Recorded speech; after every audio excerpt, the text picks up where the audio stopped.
Okay, hi everybody. I'm back again.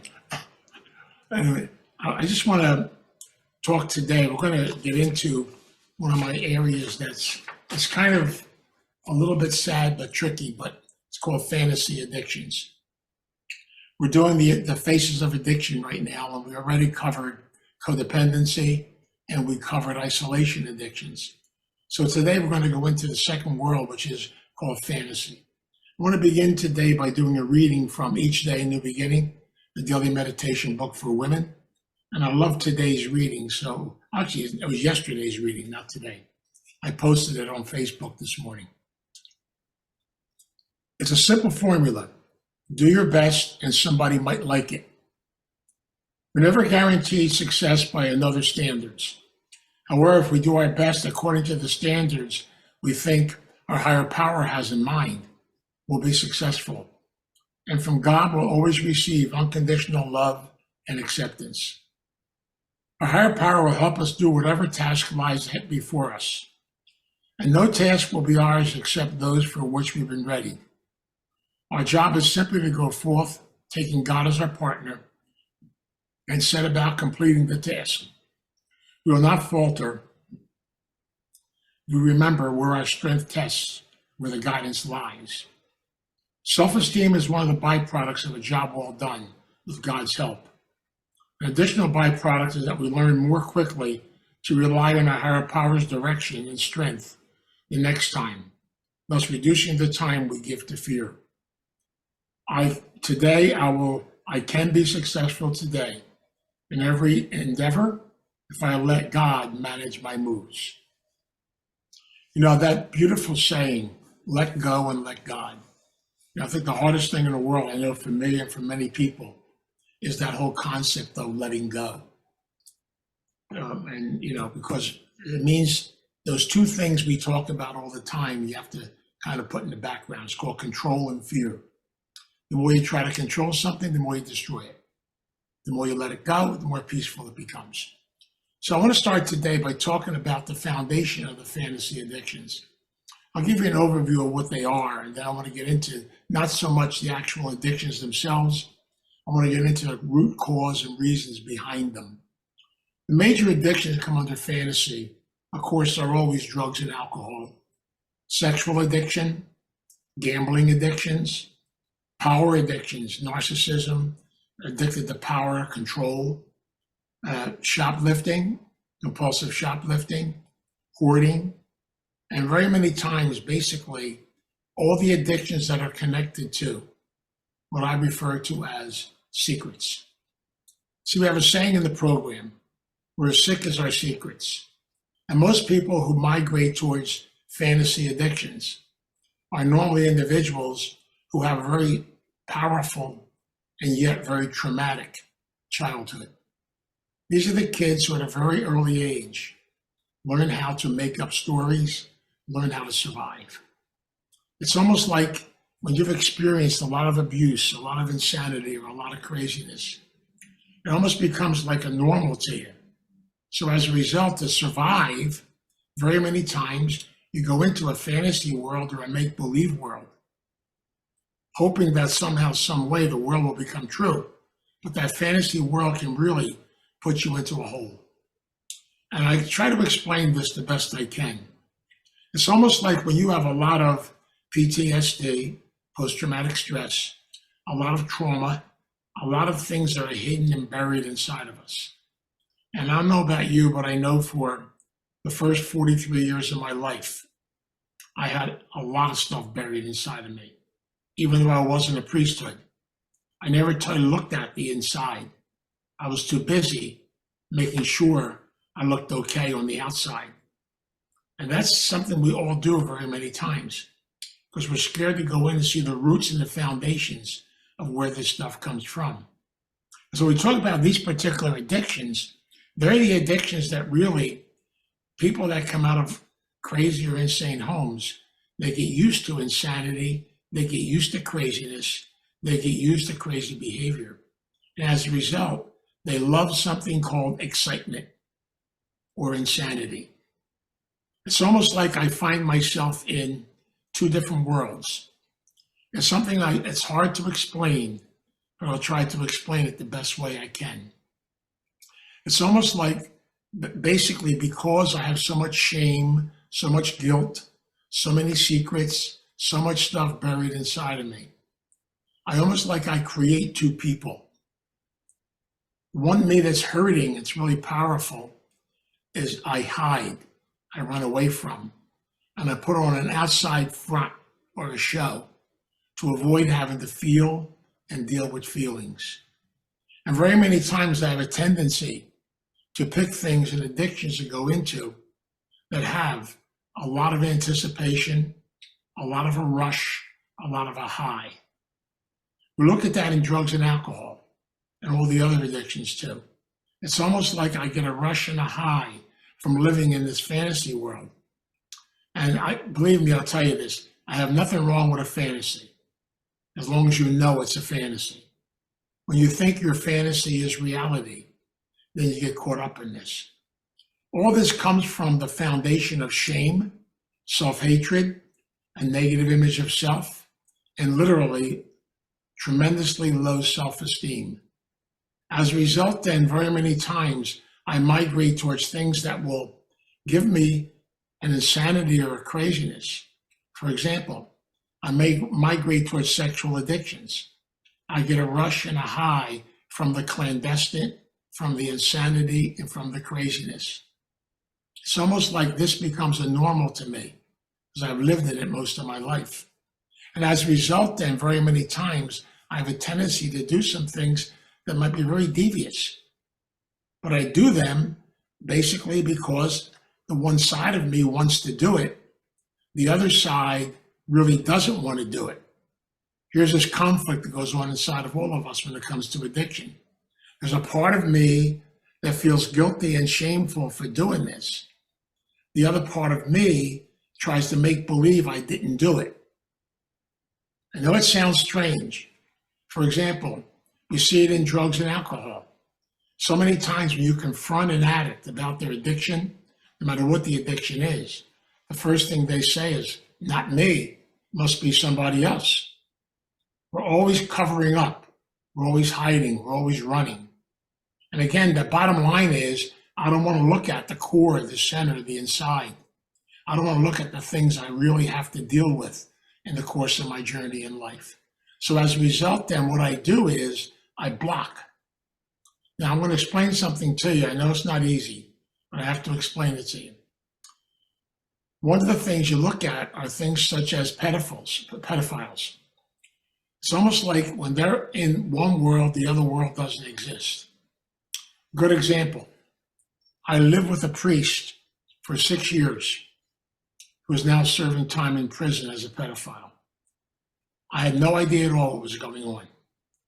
He basically, to the outside world, he appeared to be perfect. He appeared to be all together. He ran the youth program and everything else, but he had a secret life. That secret life basically never really materialized until later on when something happened and he was caught. So very many times people with these types of addictions, sex addiction, gambling addictions, power addictions, it's only when they begin to fall apart, when their fantasy falls apart, that they finally get help and get treatment. Unfortunately, what happens a lot of times is they have a tendency, because they live in this world for so long, there's a lot of consequences that go along with it. And I'll give you a good example of this. It's a case I worked with for a couple of years. This lady I worked with, she originally lived in California. She was married to a very successful attorney. He made a lot of money. Things were really great. She was involved in the PTA. She was involved in all kinds of activities. She had 3 kids. It's almost like they almost look like the perfect couple, the perfect family. But she had a secret. 16 hours a week, she was an expensive call girl. She had a secret life and literally did that for a long period of time. Her husband had no idea at all what was going on. And so she was actually living in this other world. was a world of craziness and insanity. But the only reason she could do it is because she blocked that world when she went into the other world. Now, psychologically, we understand this, but many of us don't truly understand it. And she only got help and got treatment when one day, one of the gentlemen that she was having intercourse with basically was a police officer. As a result, then she was exposed, she was arrested, and all of a sudden, her whole entire facade, everything around her came crashing down. Her husband's life came crashing down. It's almost like once she was exposed, everything fell apart. In order to really get help, and this is one of the areas we talk about geographical changes, she had to move from that area, came down here to her aunt's house in South Jersey, and was able to get into treatment and begin to work with this. The treatment's not easy. It's a process. It takes time. The same thing with gambling, same thing with these power addictions. It's almost like when you get caught up in this, it's almost like you create a person that you're not. And then anytime anybody confronts you or tries to make you look at the reality of you, they become the instant enemy. And as a result, then literally, I have to somehow put you down, get you away from me, because you cannot break my facade or my secret. It's really scary. Same thing with shoplifting, hoarding, all these types of things. The bottom line is I can migrate to all these things because I'm used to insanity. I'm used to craziness. I'm used to crazy behavior. I grew up in it. So then it becomes my normal. And as a result, then it's almost like I don't really want to live a normal life. So literally, I do all this crazy, insane stuff. But the other side of me has a good facade. And again, I'll speak from a personal level. When I was in the priesthood, I ran a parish, I taught high school, I did all kinds of things. I literally was working from, 8 o'clock in the morning till 10 o'clock at night, 11 o'clock at night. I was involved in so many programs, CYO programs, all kinds of programs. But secretly, in my secret life, I was using alcohol to put myself to sleep at night because I could not stop at the end of the day. I didn't see myself as having a problem, and I was sedating myself constantly because literally I couldn't deal with feelings. It was better not to have them, to run away from them. And so I could use an addiction to do that. And I had two addictions. One was workaholism, being involved in everything and doing everything. The other one was that deep down inside, there was something very powerful going on that I wasn't ready to look at. I shared this with you before when I had a nervous breakdown. I was in the hospital. The doctor in the hospital identified my addiction, but he also said to me that I was an empty shell, that I was spiritually dead. I didn't know what he was talking about, but now I do. It took a lot of years, a lot of denial, a lot of battling to finally come to realization how to go inside and look at my roots, my foundations, the things that literally I never wanted to look at. And most of us can relate to this because there's so many things in life we try to block out. Many of us I'm doing my fourth step. There's many things I did in the priesthood, different areas of my life that I won't talk publicly about them. I'll tell my sponsor about them. I'll work with them, with my therapist and counselor. But the bottom line was, it's almost like you got this thing inside of you, this secret. And only until you finally get it out, you finally talk about it, you finally release it, can you really begin the process of getting well, beginning to change your lifestyle. I always tell the story of a lady. I've known her for a long time. She's 84 years old now. She's been in AA recovery 21 years. I met her when she was 63 years old. And here's a lady that went through 4 marriages. Basically, her life was a total disaster. And basically, she was running and hiding from herself. But the bottom line was she had a secret. And so finally, she came to talk to me and she said, I was a priest at the time, and she said, Father, can I tell you something? I said, okay. She said, I told nobody this. I kept the secret inside of me for years and years and years. I was sexually molested by my father and by a clergyman. So finally, she put that out, and I could see how scared she was talking about it. I could see the expressions on her face. It's almost like I'm going to share this with you, but there's so much shame and guilt about what happened. So finally, in doing that, we're able to get her into help, get her treatment, begin to work with her, and her life changed dramatically. So the next 20 years of her life were beautiful. Once she was able to work through some of the craziness and the insanity. I know in my own life, I went from one addiction to another addiction. I went from alcohol to workaholism to eating disorders to all kinds of things, So I kind of have a touch of some of this. The only two, I guess, I haven't gone to is gambling and sex. But the bottom line is, I realize today that it doesn't make any difference.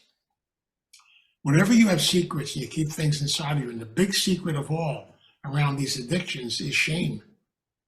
Dishonesty, shame, guilt, the whole concept again of low self-esteem is basically really what I do is I keep trying to create this person, this image.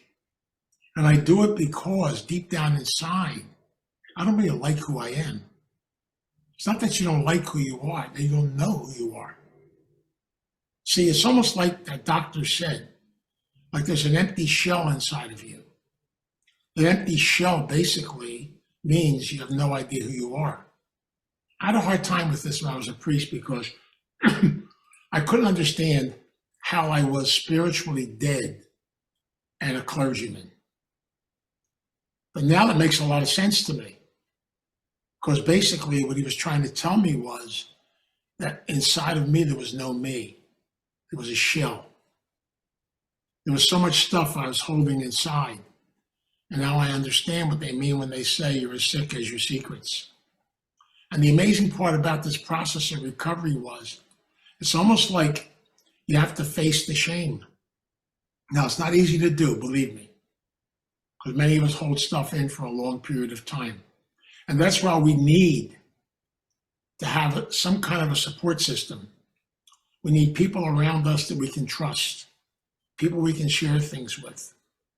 I never forget when my therapist, working with my therapist, and I finally dealt with some of my childhood abuse issues. And those issues were very embarrassing, very scary, things I never wanted to talk about. And my therapist worked with me for a long period of time till I finally was able just to tell him about it, nobody else. And after a period of time, he talked me into talking to another person. Excuse me a second. Talking to another person who had gone something similar to me.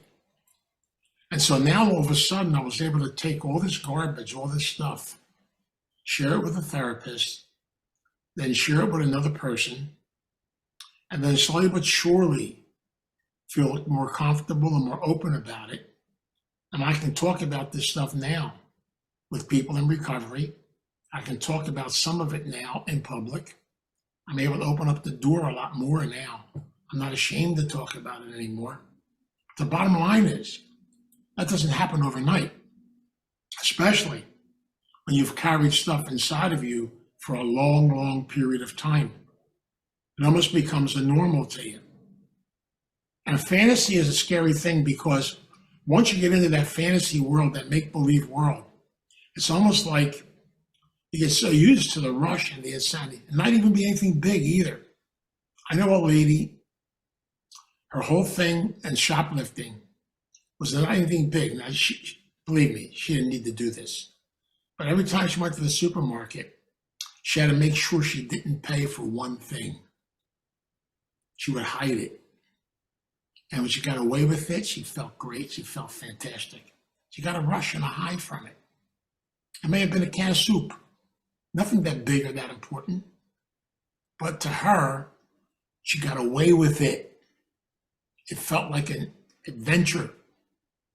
And it's scary because God forbid she ever gets caught.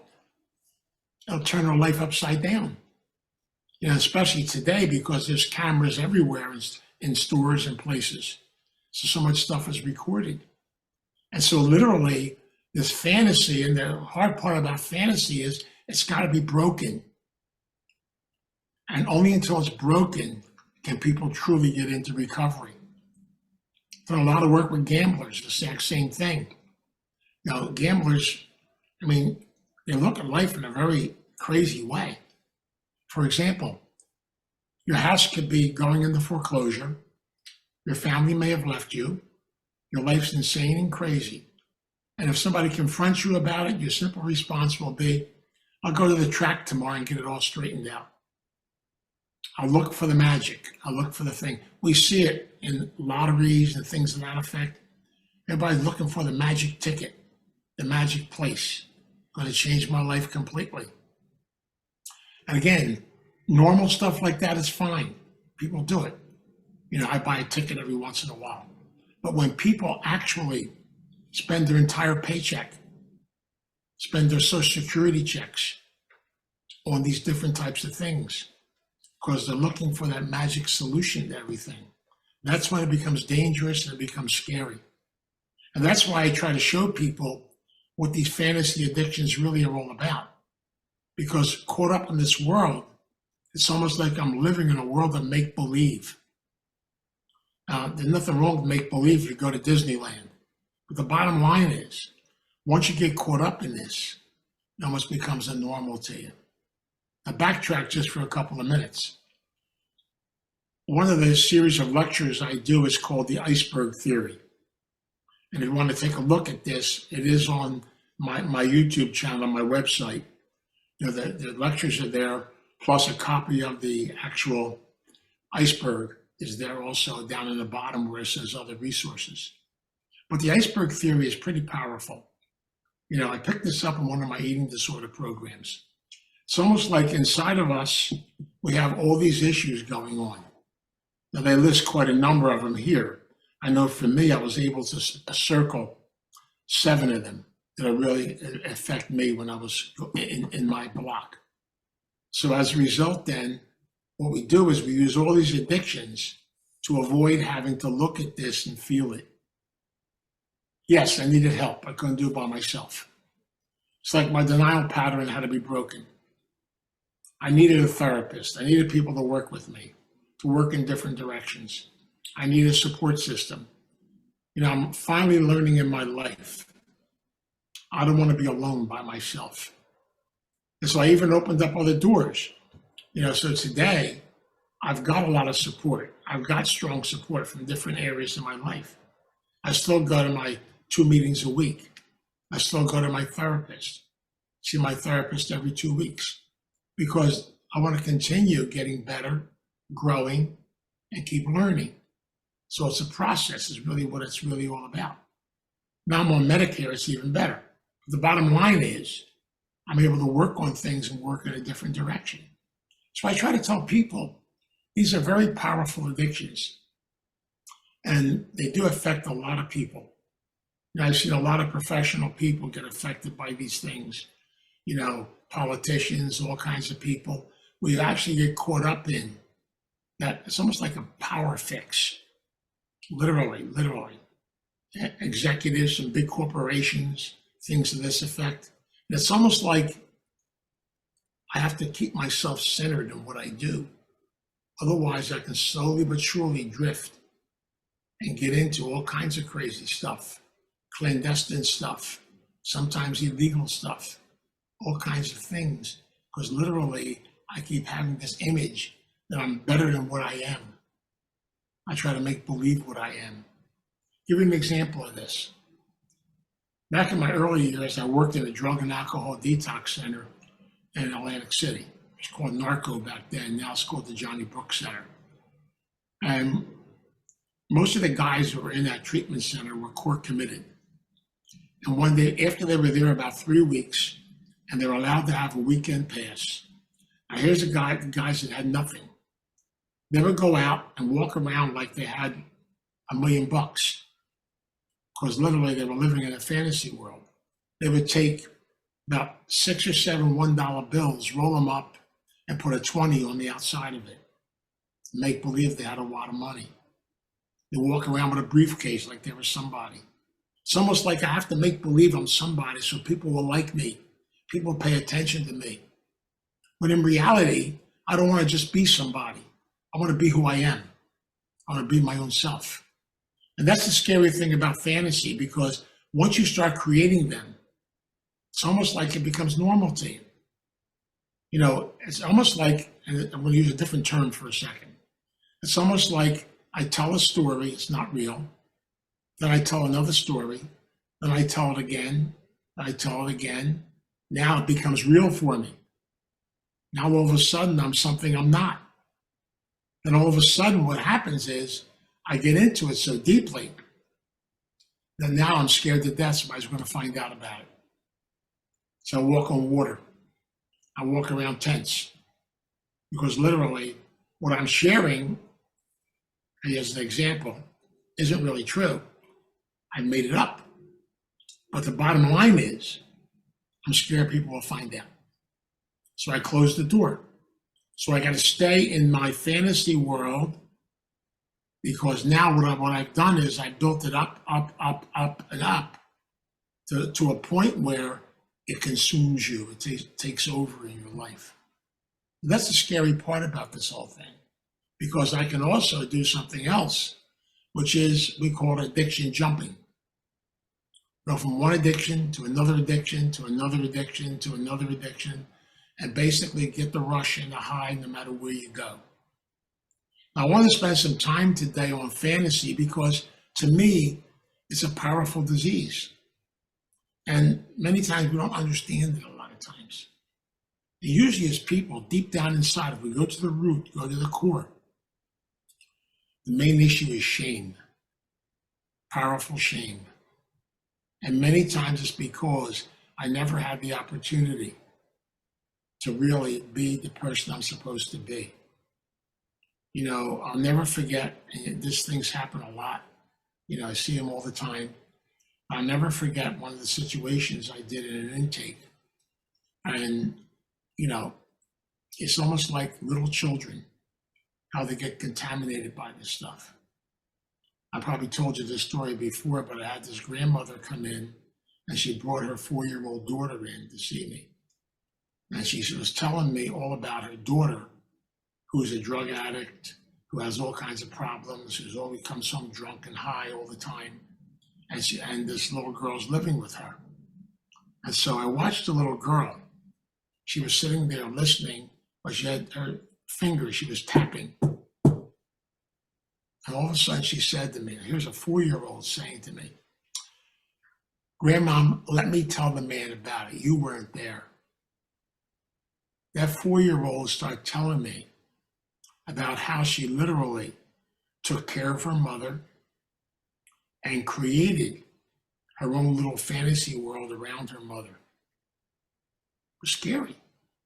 Which meant at 4 years old, she was talking to me like she was 35 years old. Now, how do you get her to be a child again? How do you backtrack it? See, because of the insanity in that house, she literally took over and became an adult. And it's scary. Now, it sounds strange to see a 4-year-old as an adult, but it's surprising sometimes in some of these situations where there's a lot of insanity, a lot of craziness, a lot of crazy behavior going on inside of a house. Literally, so many times to survive, we never know what direction we're going to go in. And that's why it's so important to go back and look at your history, to look at your foundations and where this comes from. I shared that in the first talk when I talked about codependency, because I really believe it's the root of everything. If I don't go back and look at my history and be able to embrace it and learn from it and grow from it, we all made mistakes. Congratulations. We've all done things we probably wish we didn't do. You know, I can say that for 99% of us. But the bottom line is, I want to be able finally to face this stuff. I want to be able to talk about it and not feel guilty about talking about it. I want to be able to heal the past and learn from it and grow from it. I don't know about you, but I played the blame game for a long period of time. It's a lot of fun, by the way, to blame everybody else for what's going on in your life. But in reality, you have to stand still and look in that mirror. You have to face your own stuff. You have to grow up. It's not easy, believe me. It's much easier to blame. I blame institutions, blame my parents, blame my family, blamed all kinds of things. When in reality, I had to be able to get to a stage in my life of gratitude for all of them.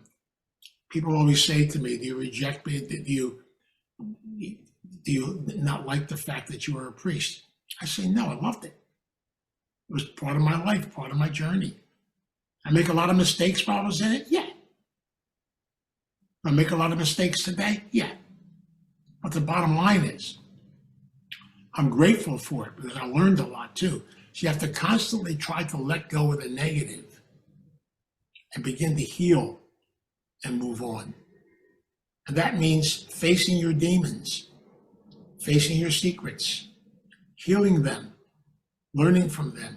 I truly believe that for every negative, there's a positive, that we can learn from every situation in the course of our life. I told you so many stories, but I was angry at my mother for a long period of time for putting me into the priesthood at 14 years old. Now I'm grateful. I thank her. She's not with us anymore, but I thank her anyway, because it forced me to finally grow up. And if I had not gone in and stayed home, I probably would have still been home. I would have been, walking around like I call the Italian syndrome, the Italian son with the Italian mother, not allowed to do anything. And so literally I was on my own. I had to grow up, how to learn how to take care of myself. And the scariest thing was I was never taught a lot of stuff growing up as a child. I had to ask other people to help me. That was very shameful and very embarrassing. But I'm grateful today, especially to a gentleman who was my roommate, who helped me tremendously. It's almost like God sent him into my life to be my roommate, to help me through my transition stage and stuff to that effect. And we're still friends today. It's totally amazing. He never made it into the priesthood. I did, but he basically, he's actually a photographer now. Does a real good job in a lot of different areas, so we still stay friends. So you learn after a while that there are no accidents, there are no mistakes. Life is just a journey. And we have to learn not to beat ourselves up, not to look at ourselves negatively. We have to learn how to begin to search for the positive. It's called the healing, the letting go. And sometimes you can even look back and you can laugh at some of the crazy stuff that you did. It's totally amazing. And you even say to yourself, I love my buddy Urkel from Family Matters. He always says, did I do that? Yeah, you did it. No. But sometimes you don't want to have to face the fact that you did. It's all part of the journey. It's all part of learning. So I hope this helps you understand fantasy addictions a little bit better and the aspect of them. See, a lot of this stuff is the same thing as anything else. Fear of losing control, fear of who I am, fear of what I'm really all about. The bottom line is I have to take time to invest in myself, to learn about me. And just keep the problem discovering. Life is a wonderful journey. If you can move to the other side and let go of the insanity and the craziness. And next week, I want to finish up this series by doing a series on what I call caretaker addictions. These particular addictions, I could probably spend 3 hours on, because I fit all these characteristics. This was an easy one for me to do because I'll be talking a lot about a lot of my crazy stuff. But the bottom line is, no matter what these are, isolation, fantasy, caretaking, the whole thing is just running away from having to look at yourself. I use the term, I don't want to be spiritually dead. To be spiritually alive means that you have a sense of who you are, and you like who you are, you celebrate who you are. So my prayer today is that we're able, with the help of our higher power, as we talked about in the reading, to be able to see the goodness and the beauty inside of ourselves, be able to heal and move forward. Let us pray. God, we come before you today in prayer. We ask the God of our understanding, our higher power, our greater self. We ask that you guide us and be with us. We ask our divine presence to be with us and lead us on the journey. Teach me deep down inside the value of being connected to you. For if I walk with you, I walk with faith, I walk with trust, I walk with openness. I'll continue to grow. And yet I know it's not an easy journey. That's why I need help. Help from some of your messengers and people that you sent into my life to help me on this journey. Sometimes I don't like some of them. Sometimes I fight them. But I realize they're just messengers from you trying to get me, painfully sometimes, to look at myself. And so with gratitude and with love, I come here today and say thank you. I ask God to bless us and guide us as we walk the journey of this earth, be able to see the beauty and the strength that we have within each and every one of us. In doing so, we continue the process of growing, learning, and being willing to be open to grow, be open to change. So we pray for this every day, and we thank you. We ask this in your name. Amen.